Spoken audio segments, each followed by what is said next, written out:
Baik, selamat pagi untuk saudara-saudara yang ada di Indonesia dan selamat sore dan selamat sahabat untuk saudara-saudara yang ada di Amerika. Pada hari ini tanggal 10 Juli 2022 kita akan memulaikan pelajaran kita dalam buku Christ and His Righteousness atau Kristus dan kebenarannya. Ini pas baru mau mulai ya. Nah, ini sekedar info sedikit bahwa buku ini ditulis di saat Jones dan Wagoner sedang melakukan kebangkitan ceramah KKR, kebangkitan kebangunan rohani bersama Ellen White, dan terjadi kebangkitan rohani yang sangat besar di dalam gereja. Jadi buku ini adalah produk dari KKR selama kurang lebih 3,5 tahun ya, Jones Wagoner dan Ellen G. White. Nah, sekarang ini kita akan mulai mempelajarinya dari bagian awal, dan saat ini kita di bagian awal ini diajarkan mengenai apa yang dimaksud dengan memandang kepada Kristus ya.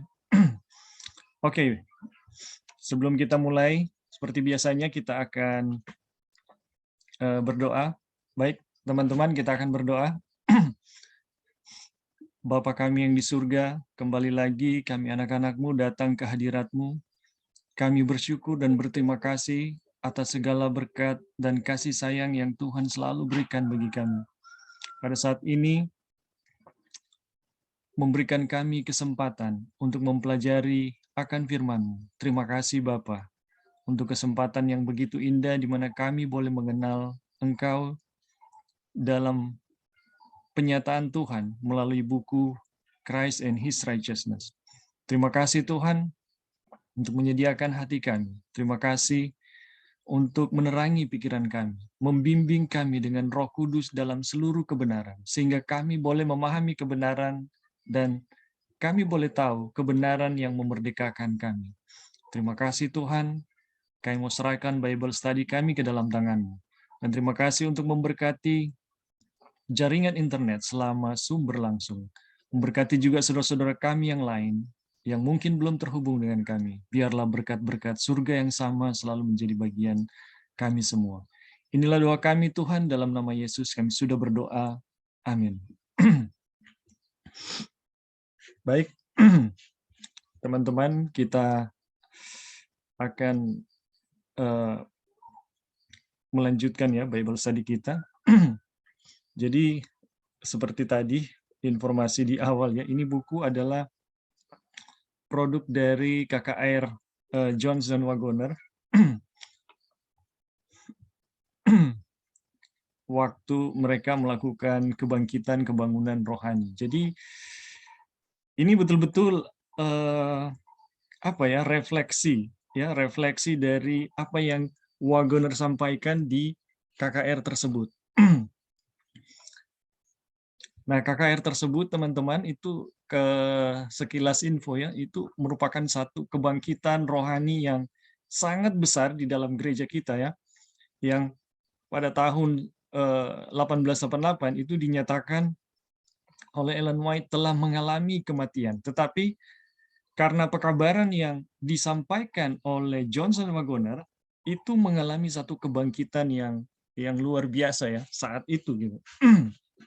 Jadi itu membuktikan bahwa apa yang mereka sampaikan atau apa yang Ellen White katakan mengenai pekabaran mereka itu betul-betul satu kenyataan ya, itu bukan teori ya. Itu kenyataan yang kemudian sangat penting buat kita yang saat ini mau mengalami yang namanya kebangkitan kebangunan rohani. Baik teman-teman, kita akan mulaikan ya. Bagaimana kita pada bagian awal ini diarahkan untuk memahami satu poin penting mengenai memandang kepada Kristus. Ada banyak kali ya kita mendengar dengan memandang kita akan berubah, dan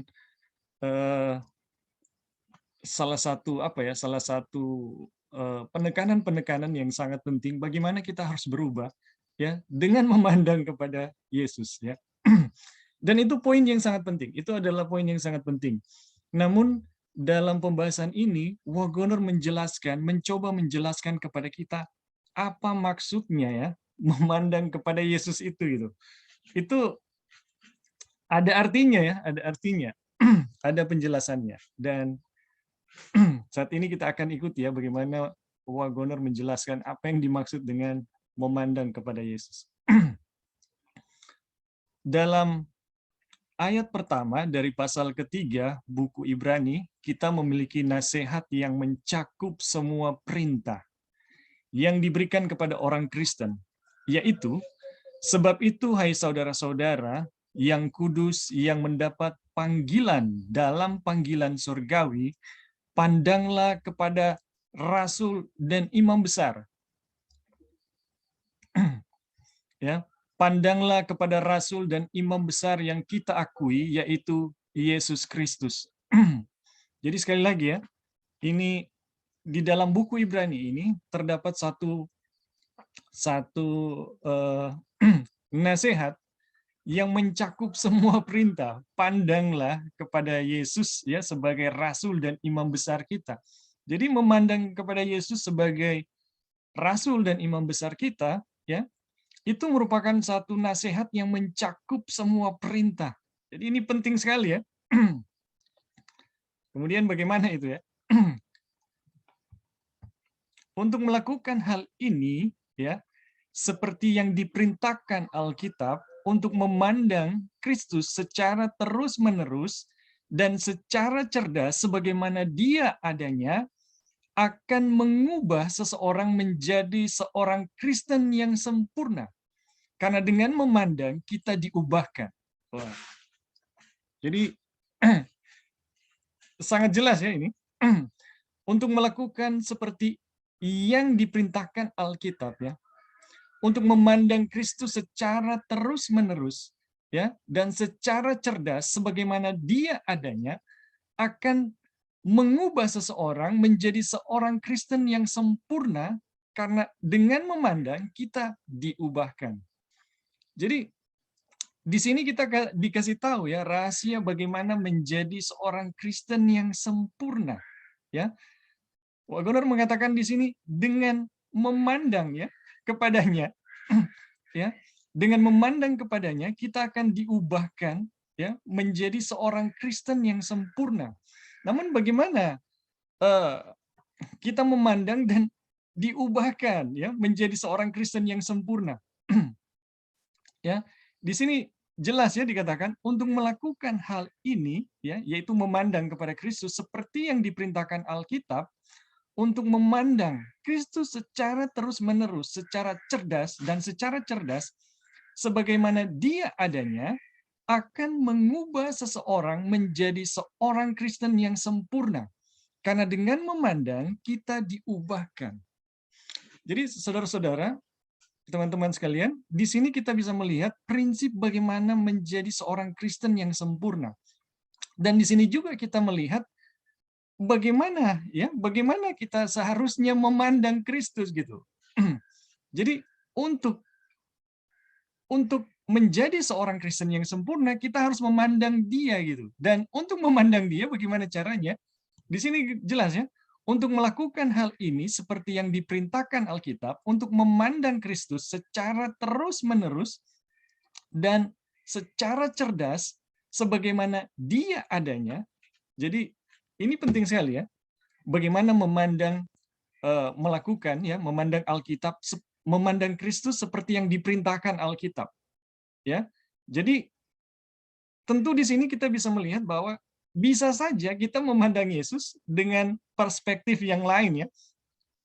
Untuk memandang Kristus seperti yang diperintahkan Alkitab, untuk memandang Kristus secara terus-menerus. Kenapa nih di sini disebutkan secara terus-menerus ya? Karena ada banyak orang berpikir bahwa memandang Yesus itu artinya kita sudah punya cukup waktu saja, misalnya di awal hari merenungkan Yesus ya, meditasi, merenungkan Kristus, membaca Alkitab, itu artinya kita memandang kepada Kristus ya.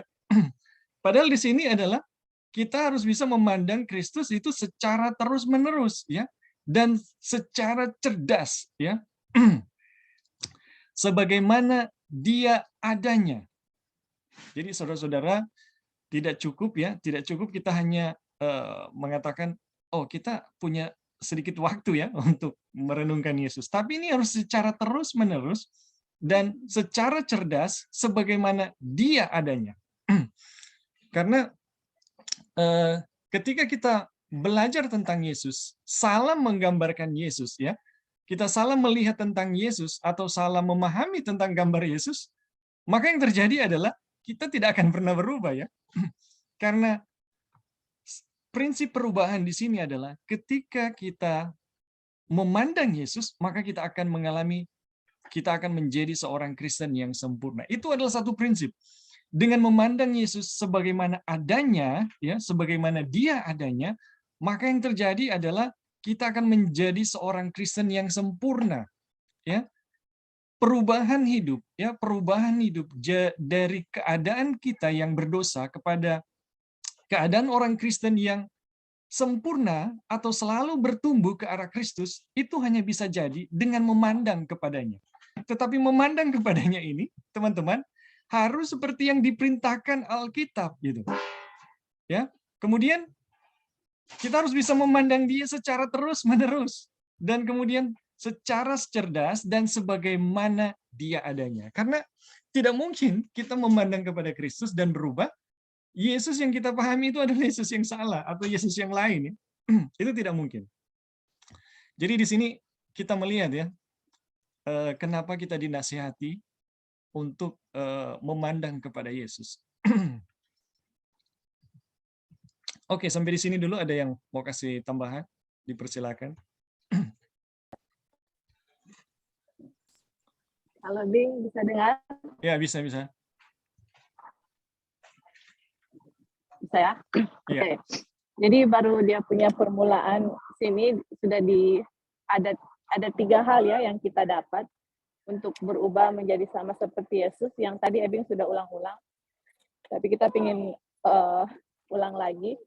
Jadi satu, memandang kepada Yesus terus-menerus, kemudian secara cerdas, intelijen, dan yang ketiga, sebagaimana Dia adanya. Baru kalau ketiga itu ada, baru efeknya itu akan terjadi gitu. Jadi kalau 3 itu nggak ada, ya efeknya nggak akan terjadi. Jadi ini cause and effect. Penyebabnya adalah kalau kita memandang terus-menerus secara cerdas dan sebagaimana Dia adanya, baru penyebabnya itu akan ada dia punya efek gitu. Ya betul sekali yang Ebing tadi bilang, yang mana kalau kita tidak mengerti Tuhan Yesus sebagaimana Dia adanya, terus kan itu yang kedua itu emphasisnya intelijen. Jadi intelijen itu bukan, jadi kenapa intelijen itu? Jadi kita benar-benar harus mengerti ya, jangan salah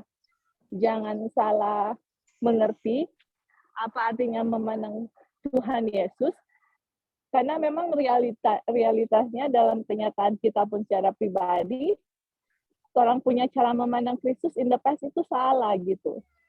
Makanya menjadi sama seperti itu nggak pernah terjadi nggak ada realitas dalam kehidupan orang sehari-hari gitu.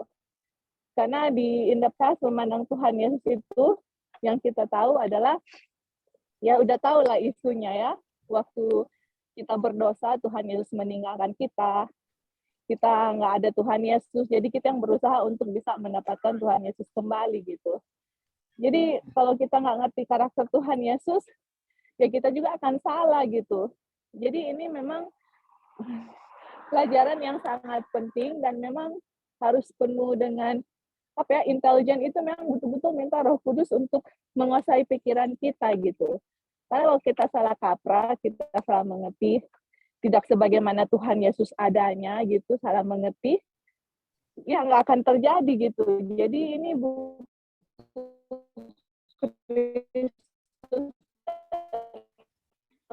kebenarannya. Hamba Tuhan yang Tuhan sudah pilih melalui Wagener dan juga A.T. Jones, tapi sekarang kita lagi belajar mengenai Wagener untuk bisa tahu Kristus itu apa gitu. Dan waktu kita memandang dia secara terus-menerus, akan ada perubahan di dalam diri kita yang itu akan dikerjakan oleh Tuhan itu sendiri gitu, untuk menjadi sama seperti dia. Jadi memang buku ini, ya yang Ewing tadi bilang itu, memang ini kan sesudah tahun 1888 ya lah, 2 tahun sesudah 1888, begini ditulis 1890.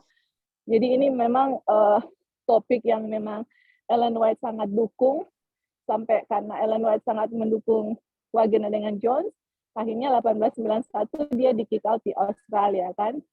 Jadi teman-teman, Tuhan memberikan kita lagi kesempatan untuk mendengarkan lagi pekabaran, bagaimana untuk kita bisa memandang Yesus dengan benar apa adanya dan bisa diubahkan sama seperti dia. Oke, thank you Bing. Itu aja tambahannya. Oh, ya. boleh ada pertanyaan, Bing? Oke, silakan. Terima kasih. Mungkin selama ini kita nggak selalu mengikuti pelajaran ini, cuma kita ingin mempertegas tentang memandang Yesus itu seperti apa. Tadi dibilang secara terus-menerus, kemungkinan bukan doa secara pribadi setiap hari. Jadi yang saya nggak mengerti, apakah melalui memandang ini melalui firman Tuhan kah? Atau melihat orang-orang yang kekurangan di sekitar kita? Ataukah mempelajari firman Tuhan?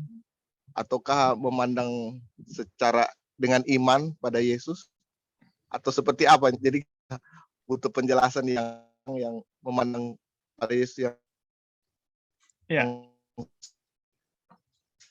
Terima kasih untuk Brother. Terus menerus itu. Halo, ya silakan Brother. Iya Bing, cuma itu pertanyaannya. Hanya itu yang kita kurang paham. Iya. Ya, ini penjelasan untuk pertanyaan Brother Ronald ada di bagian bawah ya. Jadi kita ikuti aja dulu ya. Oke. Oke. Jadi secara sederhana ya, apa artinya memandang ini dijelaskan di sini ya. Ini secara garis besar. Jadi dengan memandang kita pasti berubah gitu. Itu satu hukum ya, satu hukum. Ketika kita memandang Yesus dengan benar, kita berubah. Nah, kalau kita melakukan yang namanya memandang, ya kita menganggap ya, kita melakukan yang namanya memandang, tapi kita tidak pernah berubah, kita harus bertanya gitu, dengan rendah hati kita harus bertanya, itu berarti bahwa ada sesuatu yang kita pandang, ya, ada sesuatu yang kita pandang mengenai Yesus itu mungkin keliru, ya, karena prinsipnya dengan memandang ya, sebagaimana dia adanya atau memandang dengan benar, maka kita berubah gitu. Ketika kita memandang, kita mengklaim kita memandang, tapi kita tidak pernah berubah, ya, atau dengan kata lain bahasa Manadonya, Bapak gitu Jo, ya, itu artinya kita lagi salah memandang Kristus, ya. Sederhana ya, tapi kita akan ikuti penjelasannya bagaimana apa maksudnya memandang Yesus sebagaimana dia adanya ya. Oke, kita lanjut dulu ya. Kita lanjut. Bing. Oh, oke. Silakan, Joy. Jadi mungkin karena ini kan baru mulai dia punya kata pengantar. Yeah. Jadi dalam sepanjang buku ini Wagener akan tulis gimana memandang Yesus terus-menerus, intelijen, dan sebagaimana dia adanya gitu. Nah, karena semuanya itu akan dibahas dalam buku ini, jadi kalau memang Onang, bukan hanya Onang ya, kita juga pengen tahu gimana ini caranya. Jadi orang ikuti dia punya pembahasan, dan kalaupun memang ada miss dia punya babas tadi, bisa kembali baca ini buku. Sangat bagus dan diuraikan dengan detail bagaimana semuanya itu dapat semuanya itu apa artinya memandang Yesus dengan jelas, dan kemudian Ebing tadi bilang akan lihat dia punya hasil, yaitu akan sama seperti Yesus. Oke. Terima kasih Joy. Jadi kita lanjut ya. Para pelayan Injil memiliki surat perintah yang diilhami untuk menjaga tema, yaitu Kristus, terus-menerus di hadapan manusia dan mengarahkan perhatian manusia kepada Dia saja. Jadi teman-teman, para pelayan Injil memiliki surat perintah ya, untuk surat perintah yang diilhami untuk menjaga tema, yaitu Kristus, terus-menerus di hadapan manusia dan mengarahkan perhatian manusia kepada Dia saja. Kemudian Paulus berkata kepada orang-orang Korintus, ya, sebab aku memutuskan untuk tidak mengetahui apa-apa di antara kamu selain Yesus Kristus, yaitu Dia yang disalibkan. Dan kita lihat ya, Paulus berkata kepada orang-orang Korintus, sebab aku memutuskan untuk tidak mengetahui apa-apa di antara kamu selain Yesus Kristus, yaitu Dia yang disalibkan. Dan tidak ada alasan untuk menganggap bahwa khotbahnya kepada orang-orang Korintus berbeda dalam hal apapun dari khotbahnya di tempat yang lain. Jadi teman-teman, apa yang dikhotbahkan oleh Paulus atau apa yang diajarkan oleh Paulus itu tidak lain selain Dia dan selain Yesus Kristus, yaitu Dia yang disalibkan. Dan ini adalah satu hal yang adalah satu tema yang terus-menerus dijaga gitu di hadapan manusia, dan mereka semua mengarahkan perhatian manusia kepada Dia saja. Jadi betapa pentingnya mengenai Yesus Kristus dan Dia yang disalibkan menjadi satu fokus dari setiap manusia. Nah, kita sudah belajar ya kemarin, beberapa waktu yang lalu dalam buku Kabar Kesukaan, mengapa Yesus itu menjadi penyaliban Kristus, menjadi tema utama, baik Alkitab, alam semesta, roh nubuat, ya. Kenapa itu menjadi tema utama ya? Karena itu penting sekali, sangat penting. Dan di sini kita temui bagaimana Wagoner mengatakan bahwa setiap surat dari Paulus itu betul-betul tema utamanya adalah bagaimana memfokuskan para pendengarnya kepada Yesus Kristus dan Dia yang disalibkan, atau yaitu Dia yang disalibkan. Sesungguhnya Dia memberitahu kita bahwa ketika Tuhan menyatakan putranya di dalam Dia, itu adalah agar Dia dapat memberitakan Dia. Jadi ketika Tuhan menyatakan Yesus ya di dalam diri Paulus, ini kita udah pelajari ya di dalam buku Kabar Kesukaan apa artinya menyatakan diri Tuhan, menyatakan diri anaknya atau menyatakan Yesus di dalam diri Paulus, itu adalah agar Dia dapat memberitakan Dia. Jadi dengan penyataan Yesus di dalam diri Paulus, maka Paulus bisa memberitakan Yesus itu kepada orang lain ya. Baru di Galatia 1 ayat 15, di antara orang kafir, dan kegembiraannya adalah bahwa kepadanya rahmat telah diberikan untuk berkhotbah di antara orang-orang yang bukan Yahudi, kekayaan Kristus yang tidak terduga. Jadi teman-teman, di sini kita bisa melihat bagaimana Tuhan ya, bagaimana Tuhan menyatakan dirinya kepada Paulus untuk memberitakan tentang Yesus, dan apa yang Paulus beritakan ya tentang Yesus itu adalah tentang penyalipannya, tentang dirinya dan penyalipannya. Itu adalah fokus dari setiap pemberitaan Paulus ketika Tuhan memberi kuasa kepadanya sebagai juru kabar, sebagai penginjil, ya. Tuhan memberi kuasa supaya Paulus memberitakan Yesus dan penyalipannya ya. Dan itu merupakan satu tema yang dijaga terus sebagai satu pusat ya, di mana perhatian dari umat-umat itu harus diarahkan ke situ gitu. Tetapi fakta bahwa para rasul menjadikan Kristus tujuan dari semua khotbah mereka bukanlah satu-satunya jaminan kita untuk mengagungkan Dia. Nah, bagaimana para rasul ya? Bagaimana para rasul menjadikan Kristus sebagai tujuan dari semua khotbah, ya, semua khotbah mereka bukanlah satu-satunya jaminan kita untuk mengagungkan Dia. Jadi para rasul sendiri, ya, di dalam pemberitaannya itu menjadikan Yesus sebagai pusat dalam pemberitaan mereka. Tetapi itu bukannya satu-satunya alasan supaya kita bisa mengagungkan atau meninggikan Dia gitu. Nah, kalau begitu apalagi gitu? Apalagi ya selain itu gitu. Kita lihat ya penjelasan Wagoner. Namanya adalah satu-satunya nama di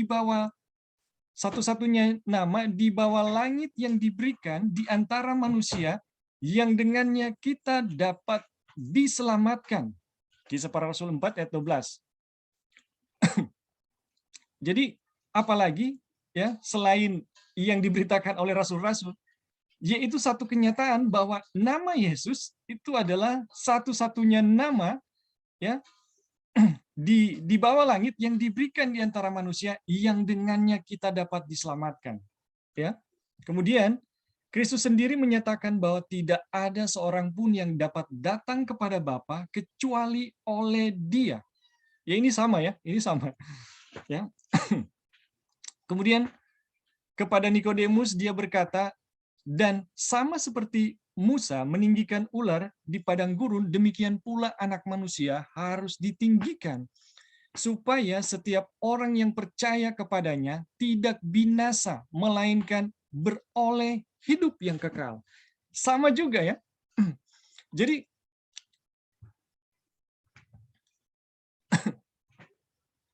Jadi bagaimana alasan yang lain ya?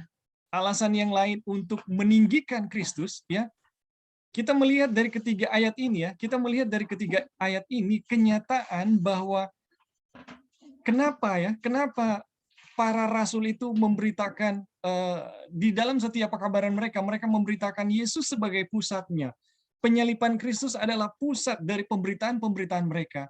Karena memang ya kenyataannya tidak ada nama lain ya yang diberikan di dalam dunia ini yang bisa menyelamatkan. Tidak ada jalan lain yang bisa membawa manusia kepada keselamatan, ya. Dan ini dinyatakan oleh Yesus kepada Nikodemus, ya. Bagaimana manusia itu akan bisa diselamatkan itu hanya melalui ya pengorbanan anaknya. Jadi kenapa kita harus meninggikan Yesus ya? Itu selain yang diberitakan oleh para rasul, karena memang kenyataannya cuma Yesus yang bisa menyelamatkan kita di dunia ini. Ya, cuma Yesus yang tersalib yang bisa membebaskan kita dari dosa yang ada di dalam dunia ini. Tidak ada jalan yang lain ya. Kemudian kita lanjut ya. Meninggikan Yesus ini meskipun memiliki rujukan utama pada penyalipannya ya, mencakup lebih dari sekedar fakta sejarah. Ini penting. Ini sangat penting ya. Jadi teman-teman, dari ketiga ayat di atas yang kita pelajari, ya, meninggikan Yesus itu merujuk ya utamanya pada penyalipannya. Dan Wagoner menjelaskan itu mencakup lebih dari sekedar fakta sejarah. Wah, apa artinya ya? Apa artinya? Kita lanjut ya. Itu berarti bahwa Kristus harus ditinggikan oleh semua orang yang percaya kepadanya sebagai penebus yang disalibkan, ya. Jadi apa artinya mencakup lebih dari sekedar fakta sejarah? Itu berarti Kristus harus ditinggikan oleh semua orang yang percaya kepadanya sebagai penebus yang disalibkan, yang kasih karunia dan kemuliaannya cukup untuk memenuhi kebutuhan terbesar dunia. Jadi saudara-saudara, teman-teman sekalian, ya. Apa artinya ya meninggikan Yesus itu lebih dari sekedar fakta kematian Yesus 2000 tahun yang lalu ya. Itu berarti bahwa Kristus harus ditinggikan oleh semua orang yang percaya kepadanya sebagai penebus yang disalibkan ya, yang kasih karunia-Nya dan kemuliaan-Nya cukup untuk memenuhi kebutuhan terbesar dunia. Dengan kata lain, ketika kita melihat Yesus yang tersalib, itu berarti kita melihat disitulah pemenuhan segala kebutuhan kita. Jadi teman-teman, kalau kita melihat Yesus yang tersalib ya, kalau kita melihat Yesus atau kita memahami tentang Yesus yang tersalib, katakanlah seperti itu. Tetapi kita masih khawatir dalam kehidupan kita masih cemas dalam kehidupan kita masih merasa kurang ini, kurang itu ya dalam kehidupan kita. Itu sama saja Yesus itu tidak pernah ada ya, kematian Yesus itu tidak pernah ada di dalam diri kita. Itu sama saja kita merendahkan Dia ya. Padahal kematian Yesus adalah merupakan satu penyataan ya untuk setiap manusia bahwa Dia memiliki kasih karunia dan kemuliaan yang cukup untuk memenuhi kebutuhan terbesar bukan cuma satu orang ya, tetapi dunia ya. Kemudian ya, bagaimana kita bisa memahami hal ini ya lebih jelas ya. Ini Wagoner menjelaskan bertingkat ya. Itu berarti bahwa Dia harus ditinggikan dalam segala keindahan dan kuasanya yang luar biasa sebagai Tuhan beserta kita. Jadi saudara-saudara, bagaimana kita bisa memahami bahwa Yesus sebagai penebus ya, Yesus sebagai penebus yang kasih karunia-Nya dan kemuliaan-Nya cukup untuk memenuhi kebutuhan terbesar kita, ya terbesar dunia, itu berarti kita harus memahami bahwa Dia harus ditinggikan dalam segala keindahan dan kuasanya yang luar biasa sebagai Tuhan beserta kita, ya. Sehingga daya tarik ilahinya dapat menarik semuanya kepadanya. Ini ada kaitannya ya dengan pertanyaan dari Brother Ronald tadi.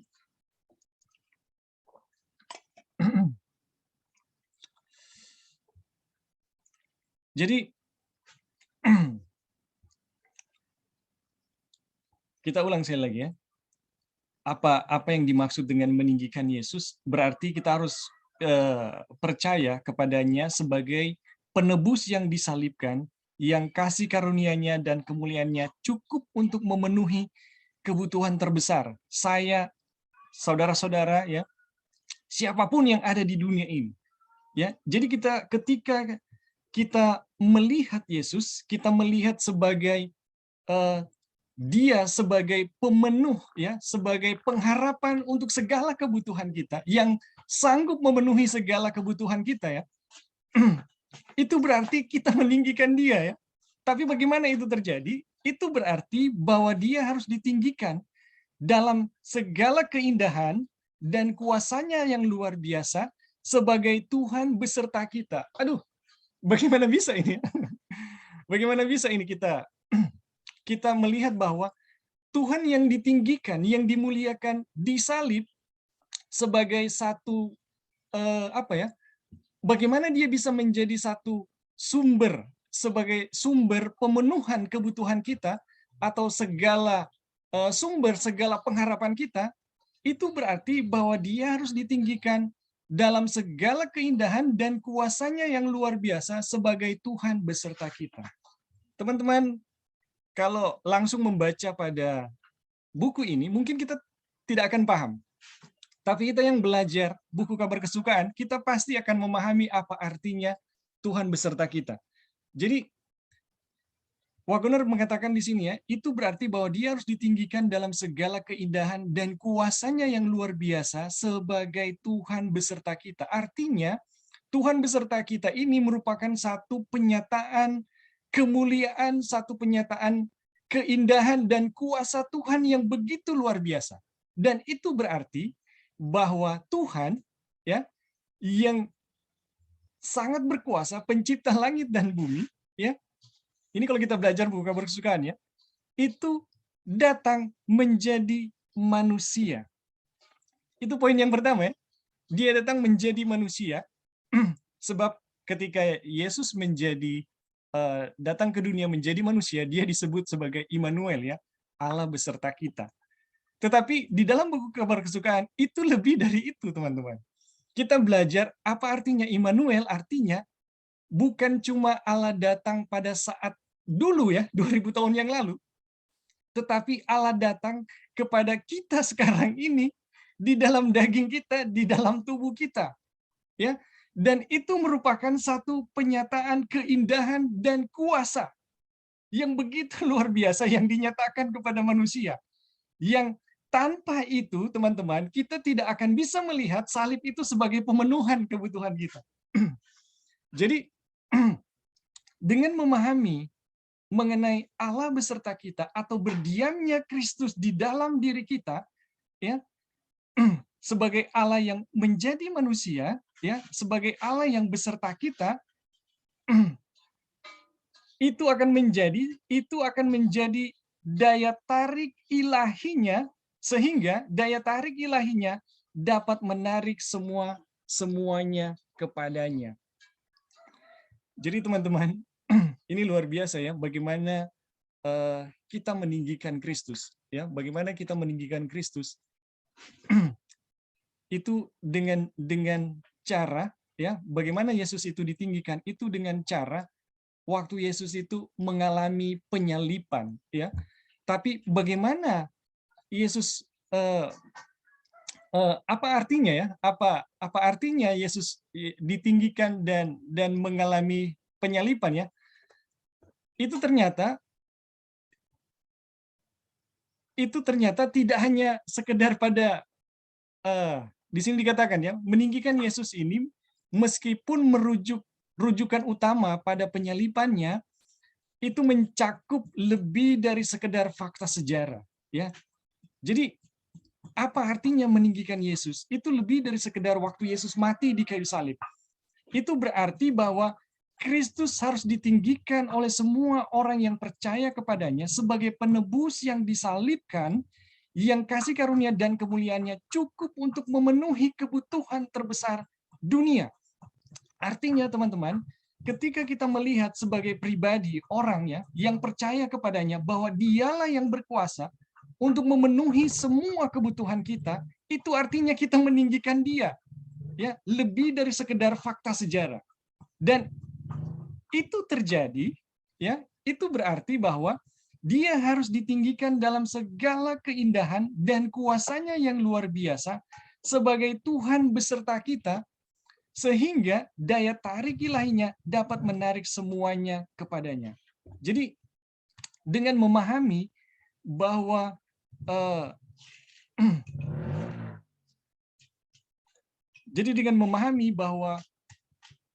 pemuliaan Tuhan atau meninggikan Yesus lebih dari fakta sejarah, bahwa penyalipannya itu berkuasa memenuhi semua kebutuhan kita, ya. Itu berarti bahwa kita harus memahami satu hal, ya, yaitu Tuhan beserta dengan kita, atau Yesus berdiam di dalam diri kita. Dengan memahami hal ini, teman-teman, daya tarik ilahinya dapat menarik semua orang kepadanya. Jadi ini luar biasa, ya, ini luar biasa. Jadi dengan memahami hal ini, maka bagaimana sih kita mau memandang Yesus terus-menerus, ya? Bagaimana kita memandang Yesus terus-menerus? Dengan memahami misteri penyatuan Yesus atau berdiamnya Yesus di dalam diri kita, maka kita akan selalu bisa memandang kepada Kristus. Ini ada satu pelajaran yang dijelaskan dalam buku Kabar Kesukaan dari pasal 1 sampai pasal 6, ya. Bagaimana kita bisa melihat Yesus di dalam setiap langkah kita, di depan kita, dan pada setiap langkah kita, bahkan dalam setiap keadaan kita, ya, kita mampu melihat Yesus itu bersama-sama dengan kita. Dan teman-teman, ketika kita melihat itu, ya, daya tarik ilahinya dapat menarik semua orang kepadanya. Oke, sampai di sini. Ada yang mau kasih tanggapan? Dipersilakan. Boleh, Bing, kita kasih Ya, tanggapan. silakan. Oke. Dari kesimpulan yang kita pelajari, yang Ebing bacakan dan jelaskan. Cuma satu kata sih yang kita ingin sampaikan, yaitu keselamatan. Ya. Karena poin pertama, Paulus katakan, aku memutuskan tidak tahu apa-apa selain Yesus. Jadi Paulus yang dididik oleh seorang guru besar Yahudi, Gamaliel, terus dia bilang, nak mau tahu apa-apa lagi, doktrin-doktrin lain kayaknya sudah, lupakan saja. Yang kita cuma tahu Yesus. Makanya kita ambil kesimpulan tadi, poin utama keselamatan. Yang kedua, Yesus pun dia mengosongkan dirinya. Kosong. Untuk jadi manusia. Merendahkan diri sampai disalibkan. Jadi poin utamanya keselamatan. Yang ketiga adalah keindahan kuasanya. Keindahan kuasanya itu kan supaya semua orang percaya dan tidak binasa, yaitu keselamatan juga. Keindahan kuasa Yesus itu adalah keselamatan. Bagaimana dia menyelamatkan orang lain, itulah keindahan kuasanya. Makanya di poin yang berikut dia bilang Tuhan beserta kita, Immanuel yaitu Yesus kan. Immanuel Allah beserta kita yaitu Yesus yang datang untuk menyelamatkan.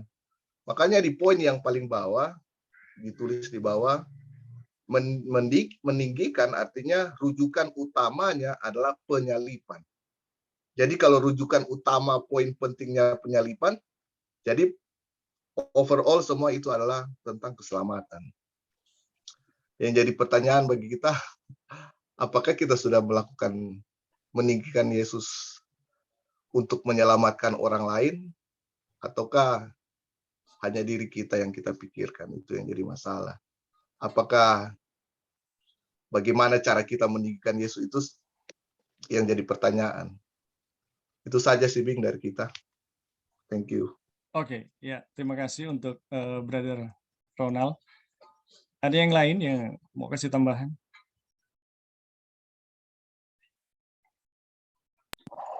Ya, Bing. Ya.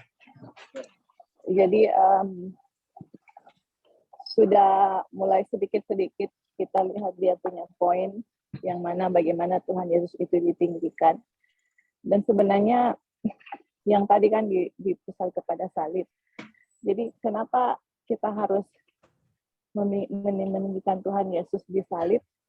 Karena dengan ada salibnya, ada salib Yesus itu ada atonement. Atonement itu bahwa manusia yang berdosa seharusnya terpisah dari Tuhan dan mati kekal. Tapi karena ada salib, ya sebentar. Jadi karena ada salib, makanya Tuhan bisa beserta kita gitu. Atau Tuhan bisa bersatu dengan orang berdosa. Nah itu yang kita renungkan, yang mana betapa baiknya Tuhan Yesus itu, yang dia mau berdiam di tengah-tengah orang berdosa. Untuk apa? Untuk menyadarkan kita, untuk membuat kita bisa menjadi manusia yang baru, untuk mematikan keinginan daging, dan juga untuk mengambil dosa kita. Jadi makanya kan tadi kebutuhan dunia yang terbesar ya, selain kebutuhan fisik yang tadi Ebing sebutkan, dan juga kebutuhan kerohanian kita gitu. Jadi kalau kita benar-benar mengerti apa yang Tuhan Yesus lakukan, dan itu kita renungkan dalam kita punya kehidupan sehari-hari, di dalam kita punya satu hari kehidupan itu, walaupun kita kerja dalam melakukan aktivitas, itu apa ya, akan terus merasa sangat berterima kasih dan sangat membutuhkan Tuhan Yesus gitu. Jadi itulah ya, kita bisa lihat bagaimana untuk memandang terus Yesus terus-menerus itu bisa terjadi, karena secara intelijen atau secara cerdas tadi ya, kita bisa tahu apa Tuhan Yesus punya pekerjaan, apa yang Tuhan Yesus lakukan, dan bagaimana itu dampaknya secara personal di dalam kita gitu. Dan kalau kita tahu itu, kita akan sangat menghargai apa yang Tuhan Yesus lakukan. Jadi tadi kan dia bilang Tuhan Yesus beserta kita, gitu ya. Nah inilah salah satu poin yang kita harus mengerti yang sudah dibahas di buku Kabar Kesukaan, yang mana Yesus hadir di dalam setiap orang yang berdosa. Ini satu hal yang sangat penting yang kita harus mengerti, karena banyak orang yang mempunyai pengertian yang mana kalau kita berdosa, Tuhan nggak bersama-sama dengan kita lagi. Nah, ini memandang Tuhan Yesus dengan tidak cerdas, ya, yaitu nama Tuhan Yesus nggak usah lagi Immanuel dan Tuhan beserta kita gitu. Jadi Tuhan beserta kita itu harus ada dia punya kondisi dan persyaratan gitu. Sedangkan Tuhan beserta kita itu tidak ada persyaratan apa-apa, karena ada penyalipan, ya, atau cross, yang mana di cross itu ada atonement, at one man. Jadi at one man itu manusia disatukan dengan Tuhan, atau Tuhan bersama-sama dengan kita dalam keadaan apapun manusia itu. Nah, itu dia, ya. Jadi ini poin yang sangat penting yang kita harus mengerti, karena 3 hal tadi yang sudah disebutkan di atas, untuk kita benar-benar tahu hal itu dan kemudian bisa memandang Yesus, meninggikan Yesus, dan akhirnya perubahan yang akan terjadi dalam hidup kita, yaitu kita akan menjadi sama seperti Yesus. Oke, thank you, Eding. Itu aja tambahannya. Ya, terima kasih untuk tambahan dari teman-teman sekalian, dari Brother Onang dan Joy. Jadi teman-teman, di sini disinggung, ya, mengenai pada Yohanes 3 ayat 14 dan 15 disinggung mengenai, dan sama seperti Musa meninggikan ular di padang gurun, demikian Anak Manusia harus ditinggikan, supaya setiap orang yang percaya kepadanya tidak binasa, melainkan beroleh hidup yang kekal. Kita tahu bersama, ya, ini Musa meninggikan ular di padang gurun adalah cerita ketika mereka melakukan pemberontakan, ya, kepada Tuhan, dan yang terjadi adalah mereka dipatuk oleh ular berbisa dan semuanya hampir mati, ya, hampir mati. Dan hanya mereka yang memandang kepada ular yang ditinggikan, ya, di padang belantara yang bisa selamat. Dan hal yang sama, ya, hal yang sama yang Wagoner coba mau jelaskan kepada kita, ya. Wagoner coba mau jelaskan kepada kita saat ini bahwa bagaimana kita bisa memandang kepada Yesus dan diselamatkan, itu berarti kita harus memandang Dia yang ditinggikan, ya. Nah, bagaimana Dia ditinggikan? Itu Wagoner menjelaskan tadi, itu bukan hanya, itu lebih dari sekedar karena para rasul menjadikan Yesus itu sebagai tema, para rasul menjadikan Yesus itu sebagai tema utama, ya, dalam surat-surat mereka. Itu lebih dari sekedar itu. Tetapi karena memang kenyataannya tidak ada seorang manusia yang bisa selamat tanpa Yesus di dunia ini, ya. Dan kemudian Wagoner juga menjelaskan itu lebih dari sekedar, ya, itu lebih dari sekedar merujuk meninggikan Yesus, meskipun memiliki rujukan utama pada penyalipannya, mencakup lebih dari sekedar fakta sejarah. Jadi teman-teman, kalau kita belajar mengenai hal ini, kita ingat, ya, kita ingat mengenai apa yang Wagoner jelaskan. Seseorang boleh percaya kepada Yesus yang disalibkan 2000 tahun yang lalu, tetapi akan tetap binasa di dalam dosa-dosanya. Ini strong statement dari Wagoner, ya. Wagoner menjelaskan seseorang bisa percaya kepada Yesus 2000 tahun yang lalu, tapi akan binasa di dalam dosa-dosanya. Oh, bagaimana bisa? Ya. Wagoner melanjutkan, orang hanya bisa diselamatkan kalau dia percaya kepada Yesus yang disalibkan di depannya dan di dalam dirinya saat ini.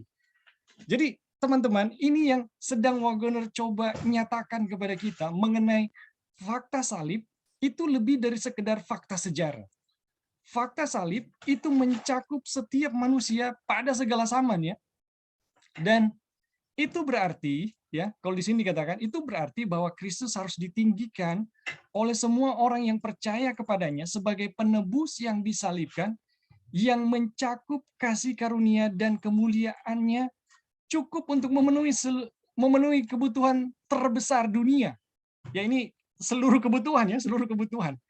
Jadi tidak ada alasan bagi manusia yang melihat salib untuk bersungut, ya, untuk merasa khawatir dan lain sebagainya.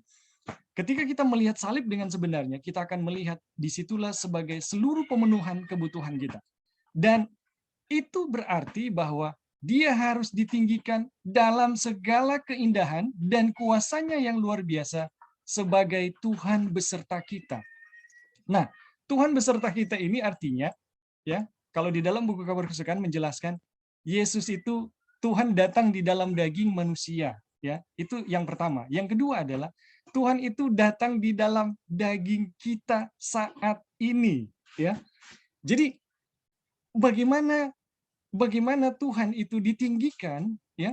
Bagaimana Tuhan itu ditinggikan ketika kuasanya kita melihat bahwa dia sangat berkuasa, ya, bahwa dia sangat berkuasa memenuhi kebutuhan kita. Tetapi bagaimana itu terjadi? Ya, kalau kita melihat dia hanya sebagai fakta sejarah, tidak mungkin, ya. Itu Pak Gunnar katakan, tidak mungkin.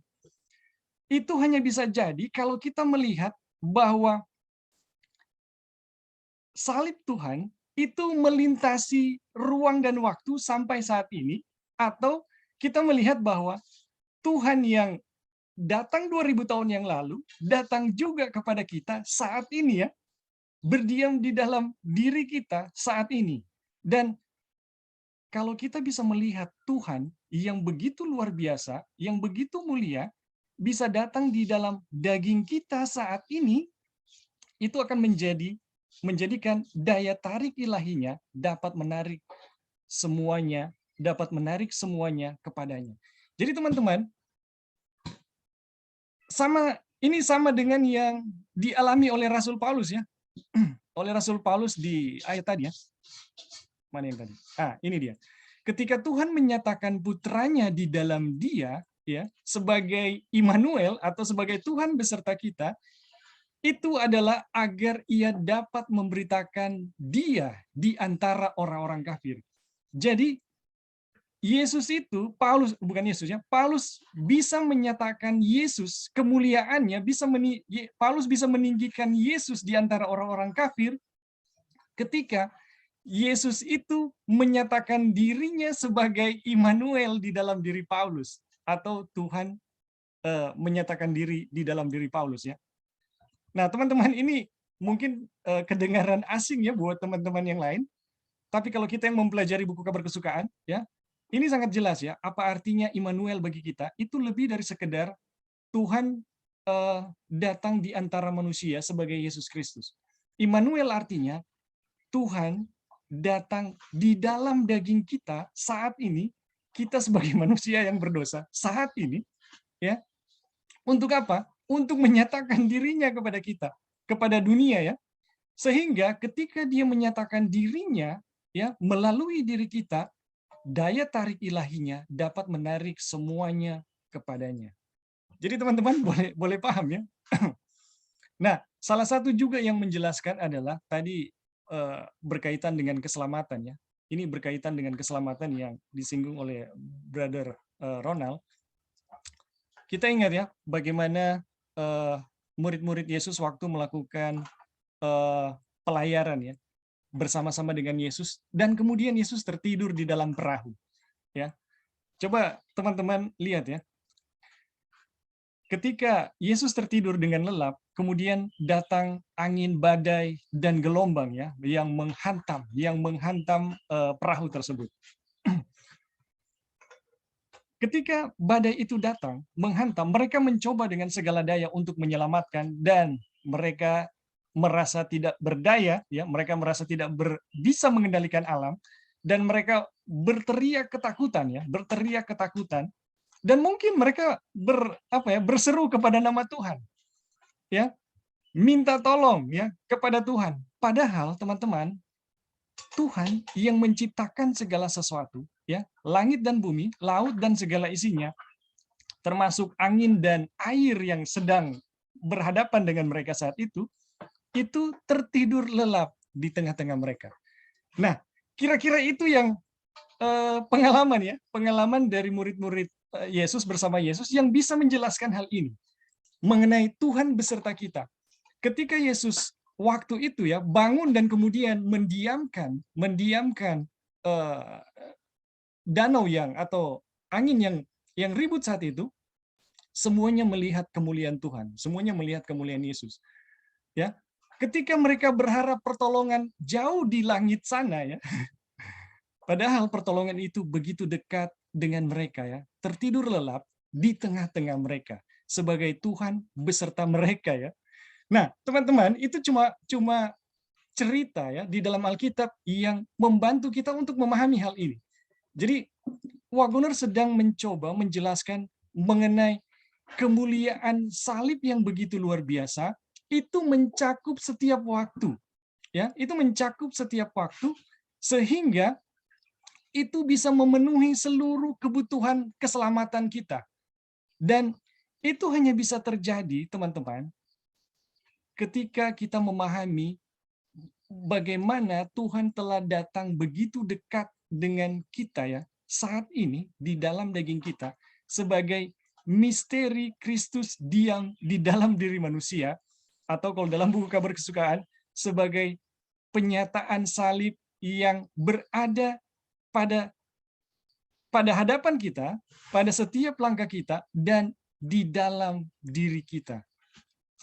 Jadi teman-teman, kira-kira seperti itu ya. Oke, sampai di sini masih ada yang mau kasih tanggapan atau bagaimana? Boleh dipahami?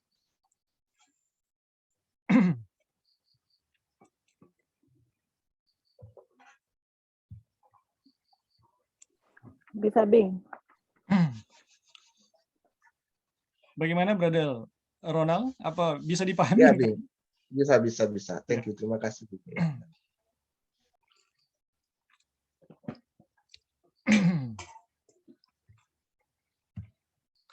Jadi teman-teman, bagaimana kita memandang kepada Yesus? Yesus itu harus bisa ditinggikan. Tapi bagaimana Yesus itu harus ditinggikan? Dia harus datang menjadi manusia. Ya, pertama sebagai fakta sejarah ya yang kita sudah pelajari di dalam 4 Injil ya. Kemudian dia harus datang di dalam diri kita sebagai kenyataan sekarang ya. Jadi apa yang Yesus lakukan dulu 2000 tahun yang lalu, itu yang dia akan lakukan sekarang. Jadi sebagaimana dulu ya, dia datang di dalam daging, Yesus yang sama dulu pun hadir beserta dengan kita saat ini sekarang. Dan bagaimana meninggikan Yesus itu, ya, bagaimana kita bisa meninggikan Yesus, itu hanya bisa jadi dengan kenyataan seperti itu gitu.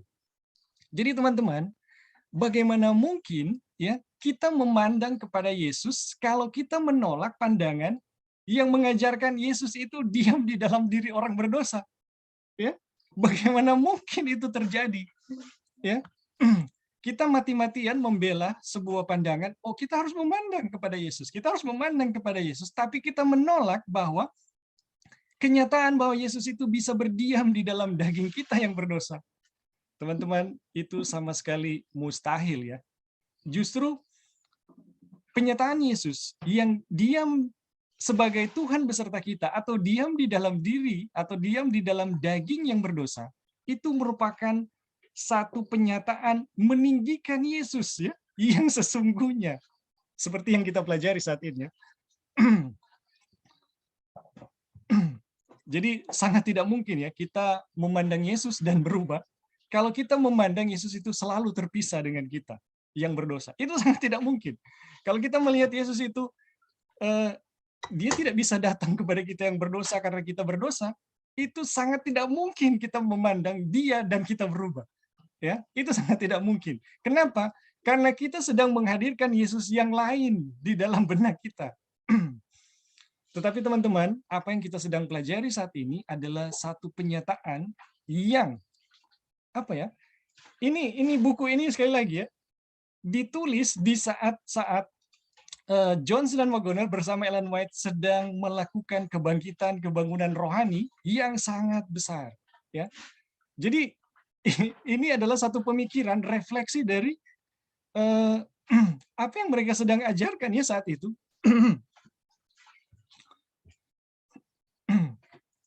Oke, sampai di sini apa masih ada yang teman-teman mau tambahkan sebelum kita lanjut? Iya, Bing. Ya, silakan. kita mau tambahkan sesuatu hal yang mungkin jadi orang punya bahan pertimbangan juga untuk yang tadi yang bagaimana untuk meninggikan Tuhan Yesus, yaitu untuk mengetahui bahwa Yesus itu ada bersama-sama dengan kita ya. Jadi kita bisa coba kasih contoh yang mana misalnya ada seorang orang tua ini ya, orang tua. Terus mempunyai anak kecil yang masih mau belajar berjalan, jadi masih kecil lah istilahnya seperti itu. Terus kita lihat anak ini membuat satu kesalahan. Nah, pada saat dia melakukan kesalahan, atau dia kasih tumpah makanan di lantai, atau dia menangis, atau dia melakukan sesuatu yang buat kita itu satu kesalahan. Terus saya sebagai orang tua, saya bilang, kamu ini sudah melakukan kesalahan, sekarang saya akan tinggalkan kamu. You do it, kamu bikin sendiri, karena kamu itu salah. Apakah kita sebagai orang tua di dunia, kita akan melakukan hal itu kepada anak kita? Dengan mengetahui dia punya anaknya itu masih bayi, belum bisa mandiri, kalau dia makan kasih tumpah di lantai, ada apa-apa dia menangis, minta perhatian, atau jadi buat kita itu yang dia bikin itu kan, kalau kita makan kan seharusnya makanannya nggak tumpah di lantai, itu seharusnya yang baik ya dan yang benar. Tapi kalau anak kecil masih bayi, belepotan, jatuh di lantai, terus habis itu kita bilang, karena kamu tidak makan yang benar, saya akan tinggalkan kamu. Apakah ada orang tua di dunia yang akan melakukan seperti itu? Jadi kalau kita lihat ada orang tua di dunia yang melakukan seperti itu kepada anaknya, kita akan sendiri bilang orang tua itu sangat kejam gitu. Istilahnya, emangnya nggak tahu bayi itu kok mau harapkan seorang bayi bisa bertindak sebagai orang dewasa? Ya nggak bisa lah, dia akan kasih tumpah makanan lah, atau kasih tumpah minuman lah, atau apa saja ya yang dia lakukan.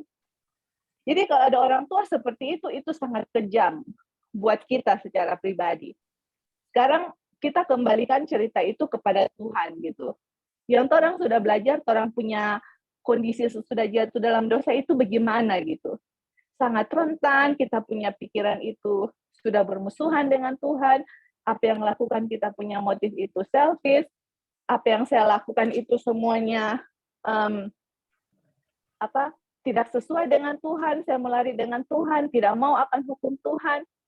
Jadi dengan nature itu atau sifat alami itu yang sudah diturunkan dari Adam, terus tiba-tiba istilahnya saya jatuh dalam dosa. Terus Tuhan bilang, oh Joy, ngana super dosa, that's it. Kita kasih tinggal kamu, and then kamu harus memandang Tuhan Yesus, baru saya akan datang. Jadi kita lihat kalau Tuhan Yesus seperti itu satu pemandangan yang buat kita pribadi. Kalau saya relate cerita tadi dengan sifat karakter Tuhan, itu akan Tuhan yang sangat kejam ya. Di saat kita berdosa, Tuhan pergi gitu.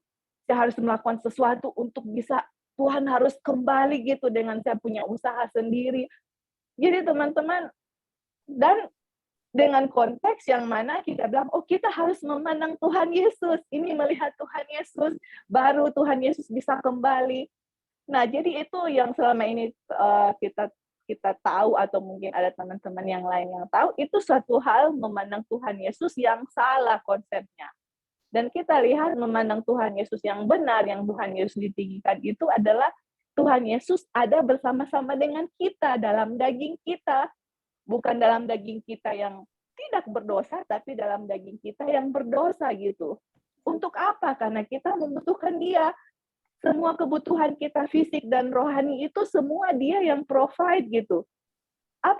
Apakah ada kebutuhan rohani yang bisa manusia penuhi tanpa Kristus?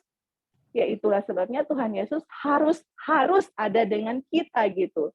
Makanya dengan pekabaran ini, dengan pekabaran yang Wagner berikan kepada kita, yaitu Tuhan Yesus yang ditinggikan terus, nggak ada lain selain Tuhan Yesus. Pekerjaannya, apa yang dia lakukan bagi kita dulu dan sekarang, semuanya itu tetap sama. Tuhan Yesus itu tidak pernah berubah. Rencana keselamatannya itu sama dari dulu sampai sekarang gitu. Jadi ini mungkin yang memang kita harus betul-betul mengerti, mempunyai konsep yang benar mengenai Tuhan, baru bisa Tuhan Yesus itu ditinggikan, kita bisa memandang terus-menerus.